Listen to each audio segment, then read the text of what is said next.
Audio presents the unabridged recording of Staying for Good by Bybee, performed by Cristina Panfilio.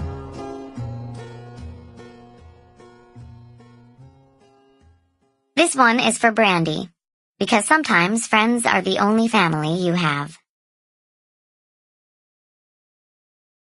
Prelude.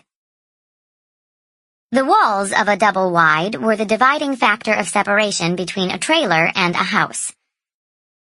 Technically, it was her home, her house, but everyone in Riverbend who wanted to dig at Zoe's status made sure they referred to it as a trailer.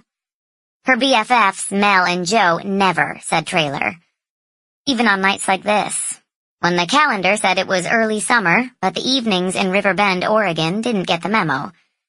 Those paper-thin walls that lacked insulation and girth didn't do a good job of keeping away the cold. The rain had held out for her high school graduation, but had started to dump buckets after her friends arrived to celebrate their freedom. Zoe glanced over at Mel, who was fast asleep on her half of the pull-out sofa bed that did a shitty enough job as a sofa and had no business being a bed. It was, however, off the floor, and if Zoe thought the walls were thin, the floor was worse. Joe curled up on herself in a recliner that should have been taken to the curb a decade before, but that was probably when her mom had swiped it off the sidewalk.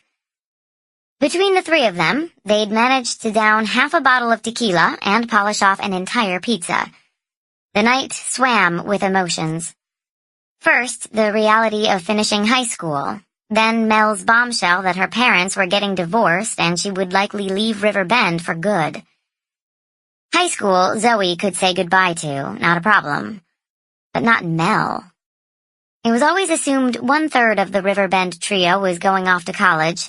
Mel was the smart one, great grades, strong family. When she waved her acceptance letter to USC in front of Joe's and Zoe's faces, both of them joined their friend in her excitement. Neither of them thought for a minute Mel's parents would announce their divorce and move from Riverbend when Mel reached for her high school diploma. The divorce was anyone's guess. But the fact Mel's parents were moving away essentially cut off Mel's ticket to return to Riverbend on holidays and summers. And that sucked.